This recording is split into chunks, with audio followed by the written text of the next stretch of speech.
Bonjour les balances, je suis heureuse de vous retrouver sur Parole d'Oracle pour un petit tirage sentimental différent de celui que j'ai déjà fait. Donc dans un premier temps, on fait un petit point sur votre vie sentimentale et l'évolution de vos amours au mois d'août 2023. Et ensuite, dans un deuxième temps, je ferai la partie synastrie, compatibilité amoureuse. Donc vous balance et les 12 autres signes du zodiaque. Donc ça fait un petit tirage un peu plus sur mesure, je dirais, pour en savoir davantage si vous êtes en couple ou si vous rencontrez quelqu'un, sachant que bon, il faudra connaître son signe astrologique, bien sûr. En tout cas, je vous remercie pour vos likes, vos partages, vos abonnements. Tout ça est d'un grand soutien pour moi. Donc, merci pour tous ceux qui le font et tous ceux qui le feront. Et puis, si vous avez besoin de me consulter, eh bien n'hésitez pas à voir sous cette vidéo le lien vers mon site internet www.paroledoracle.fr. Allez, je commence avec l'oracle Indigo. Pour vous, en termes de prédiction, qu'est-ce qu'on a à venir sur ce mois d'août pour vous qui êtes balance en signe solaire, signe ascendant, signe lunaire, sur ce mois de août 2023, situation actuelle, évolution possible, ce qui domine, ce qui en résulte pour les balances en couple, célibataire ou dans d'autres configurations.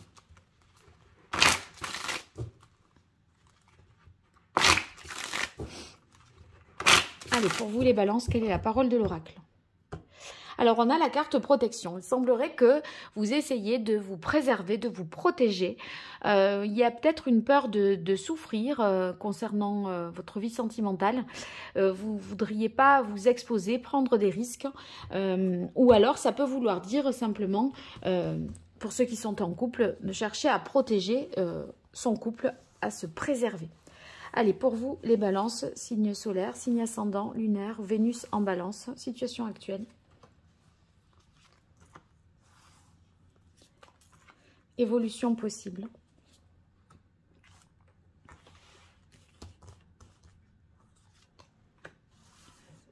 Ce qui domine. Et ce qu'il en résulte. Bien. Alors, on va voir ça. Je regarde que ce soit bien cadré pour vous. C'est le cas. Alors, ici, on a, waouh, mais c'est beau, on a la renaissance d'un amour entre vous et une femme, là, mais vous et l'autre. Hein. Il y a quelque chose qui revient à la vie, peut-être. En tout cas, on s'est ressourcé et on va pouvoir certainement revenir dans une situation sentimentale ou en tout cas ressentir à nouveau des sentiments. Peut-être que, vous voyez, cette carte de la protection que j'ai eue, c'est un petit peu le fait que vous avez mis votre cœur certainement sous cloche, peur de souffrir. Donc, il y avait certainement une armure. Et là, finalement, eh bien... ici, avec la Renaissance, on voit que vous entrez dans une nouvelle phase et j'ai l'impression que vous êtes prête à vous ouvrir à l'amour. Alors ici, avec la carte de la sagesse et des nouvelles. Les nouvelles, c'est les personnes qui sont à distance de vous, les communications, la reprise de communication. Et ici, en fait, avec la carte de la sagesse, on a une envie d'être en paix avec l'autre, en paix avec quelqu'un peut-être aussi que l'on a déjà connu, parce qu'avec la Renaissance, il y a l'idée d'un amour qui renaît. Donc c'est possible que les choses reprennent et ça vous permette en fait de vous réaligner, d'être en phase et en paix avec vous-même. En tout cas, dans la carte de la sagesse, il y a quelque chose d'apaisant, d'équilibré, de sage, donc une démarche, si vous voulez, qui est sage, sereine, et qui n'est pas, je ne sais pas moi, enflammée sur un coup de tête, etc. Vous voyez, on est dans l'idée que, eh bien, on fait les choses correctement, bien, de manière réfléchie et pensée. Et oui, il y a la carte de la guérison. Donc, cette renaissance, elle est possible parce que vous vous êtes guéri, vous vous êtes apaisé et vous êtes prêt maintenant à vous ouvrir à l'amour. Donc, vous voyez, quelque chose qui s'inscrive dans le temps. Je pense que vous avez pris le temps de vous reconstruire finalement, et c'est ce qui va vous permettre de reprendre contact, de renouer avec quelqu'un. Là, il y a la notion de distance, de cercle amical. Donc, c'est peut-être quelqu'un dans votre entourage, dans votre cercle amical, avec qui vous pourriez reprendre contact, ou quelqu'un qui est à distance de vous. Voilà. Alors maintenant, on va voir vous, Balance, et les 12 autres signes du zodiaque. Et donc, je mettrai le timing dans les commentaires. Donc, on va commencer par Balance et Balance. Et moi, j'installe tout ça et je reviens vers vous juste après. Allez, on commence par les balances avec quelqu'un du signe de la balance. Donc, il semblerait que la situation soit complexe, que vous soyez là dans une situation où vous ayez un choix à faire. C'est comme si vous étiez à la croisée des chemins, entre guillemets. On a l'impression que ça pourrait être dans le style « je continue ou j'arrête ». Donc, vous voyez, il y a... Dans ceux qui sont en couple, on traverse une période complexe de crise peut-être, de grands questionnements, et on doit se positionner pour la suite parce que là, il y a des solutions à trouver pour avancer. Et donc voilà, donc si vous êtes célibataire, ça peut être compliqué là sur ce mois d'août avec quelqu'un d'autre du signe de la balance parce que justement, on n'est pas apaisé, on n'a pas tellement la tête à la rencontre, on est dans une situation qui nous demande vraiment de réfléchir et du coup, bon, on n'est pas forcément dans cette dynamique-là positive pour rencontrer quelqu'un. Allez, on continue avec Balance et Scorpion. Alors, Balance Scorpion, ici, on a la carte Silence, Solitude et Confiance. Bon, j'ai l'impression que... la communication n'est pas aisée pour les couples Balance-Scorpion. C'est comme si on n'arrivait pas finalement à échanger de manière naturelle, fluide. Chacun se replie un petit peu dans son coin, sur soi. C'est froid comme type de relation là sur ce mois d'août. Moi, avec la carte Confiance, pour ceux qui sont en couple, j'ai l'impression qu'il faut un petit peu lâcher, se jeter à l'eau et faire le premier pas pour désamorcer quelque chose, essayer de retrouver une communication, se jeter à l'eau, faire le premier pas. Oui, c'est ce que j'aurais tendance à dire ici au vu de ces deux cartes pour briser un petit peu la glace. Bon, peut-être que vous essayez, j'ai l'impression, d'observer l'autre, voir si vous pouvez aussi lui faire confiance, si c'est une personne sûre. Et du coup, vous êtes en retrait un petit peu, en mode observation pour savoir si vous pouvez vraiment accorder votre confiance. Donc, phase d'observation avant de passer à l'action, peut-être, je dirais. Allez, on continue avec... Oh, ben, Balance Lion, donc cette fois. Donc, Balance Lion, on a la carte Trahison et Indépendance. Affirmation. Bon, avec la carte Trahison, pas simple parce qu'il y a peut-être eu dans les couples un mensonge, une trahison, vous vous êtes senti trahi. Donc, si vous voulez, il y a quelque chose qui n'est pas assumé, qui n'est pas forcément avec la carte affirmation, indépendance ici, c'est pas assumé. On a du mal peut-être à avouer quelque chose, à donner le fin fond de l'histoire, enfin à faire la lumière sur ce qui s'est passé.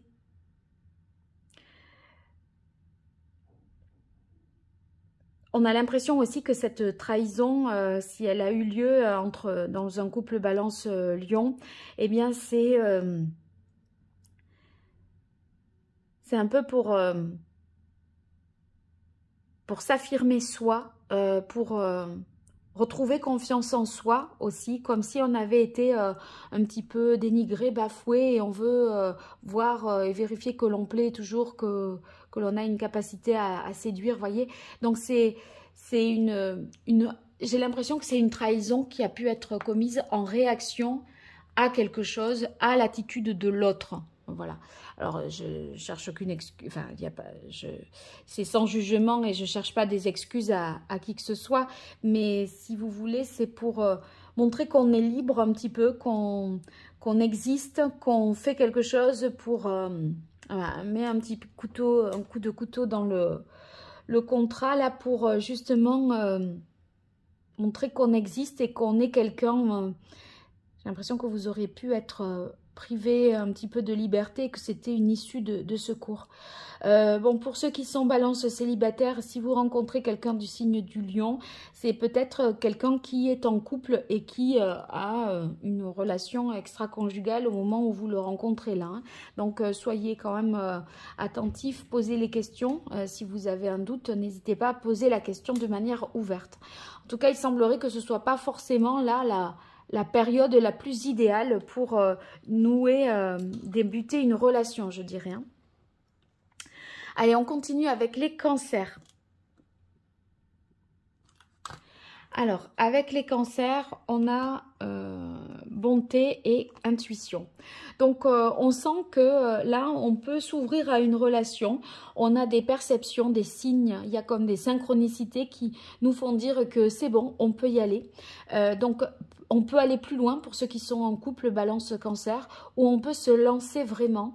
En tout cas, on est prêt, je pense, à faire confiance et à entamer quelque chose parce qu'on ressent des bonnes ondes, des bonnes énergies dans cette relation. Donc, c'est tout à fait compatible ici. Et si vous voulez, il y a des actes de générosité, de la bienveillance, de l'empathie. Et on a vraiment... on ressent les choses. Et en fait, c'est même presque que... L'autre n'a pas tellement besoin de parler, on arrive à savoir ce qu'il a dans le cœur, sur le cœur ou dans la tête, vous voyez. Donc, ça pourrait être assez, comment dire, irrationnel, parce que justement, c'est être en présence de l'autre, comme ça permet de... on arrive à se comprendre sans se parler, voilà, je dirais ça. Bon, c'est très beau, très doux tout ça. Allez, on continue avec les Gémeaux. Donc, balance Gémeaux, on a légèreté, doute, peur. Donc, la crainte que ça ne dure pas, que ce soit une relation légère, éphémère, de passage. La peur de s'engager peut-être aussi pour ceux qui sont célibataires. Parce que il y a le sentiment que on n'est pas forcément sur quelque chose de constructif et on... La peur de se livrer, je pense, de donner son cœur. Là, avec la carte légèreté, on ne prend pas le truc au sérieux, la relation au sérieux, le message, on ne le prend pas au sérieux non plus. Vous voyez, tout ce qui vient de l'autre, c'est pris un petit peu à la légère et pas au sérieux. Mais ça s'explique parce que il y a des inquiétudes et des appréhensions dans par rapport à ce que nous envoie l'autre comme image ou ce qu'on a vécu déjà. Ça semble un peu compliqué. Par rapport à ceux qui sont en couple, j'ai l'impression qu'il y a une relation un petit peu asymétrique avec un qui dirige un petit peu l'autre et l'autre qui se laisse, telle la plume, mener en fonction du vent, vous voyez, en fonction de la direction du vent. Donc, c'est peut-être quelque chose qui pourrait ne pas vous convenir ici, dans le sens que vous aimeriez certainement prendre davantage part et position dans cette relation. Allez, on continue avec les taureaux. Donc, balance taureau, on a le couple et l'évolution progression. Donc là, du sérieux, si c'est une rencontre, une volonté là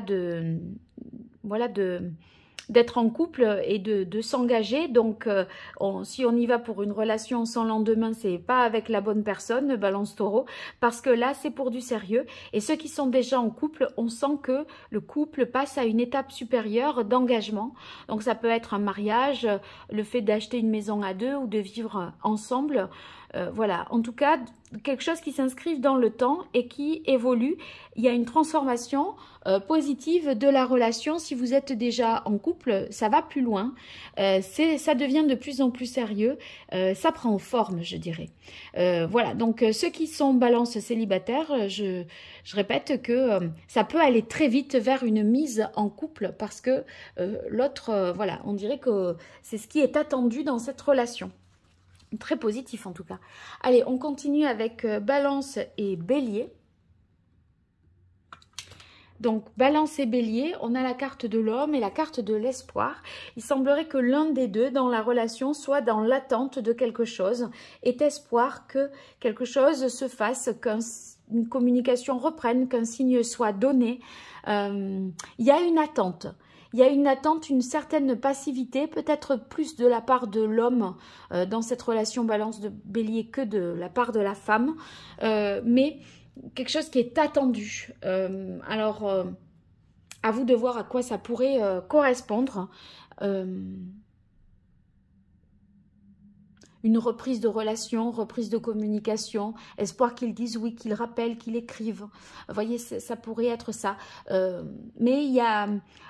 On sent l'autre vraiment dans une réflexion aussi. Et il y en a un qui est passif et l'autre qui est actif. Hein, je dirais dans cette, voilà, dans cette synastrie-là. Bon, à vous de transposer et de voir en quoi ça peut cadrer ou pas, du tout d'ailleurs. Hein, mais voilà, donc ça peut en tout cas vous parler. Vous me direz. Allez, on continue avec Balance Poisson. Balance Poisson, waouh, il y a une rencontre qui est possible, suite certainement peut-être à des échanges sur un site de rencontre, sur les réseaux sociaux, on pourrait se voir la Balance Poisson, donc des échanges qui aboutissent, des échanges virtuels, je dirais, qui aboutissent à une rencontre physique. Si vous êtes déjà en couple, eh bien la communication, les échanges sont favorisés et j'ai l'impression que vous arrivez à mieux communiquer, mieux vous retrouver aussi, puisqu'on a la carte de la rencontre qui pourrait vouloir dire pour un couple existant, se rapprocher, resserrer les liens, se retrouver un petit peu. Donc c'est très positif. On continue avec les balances et les verseaux.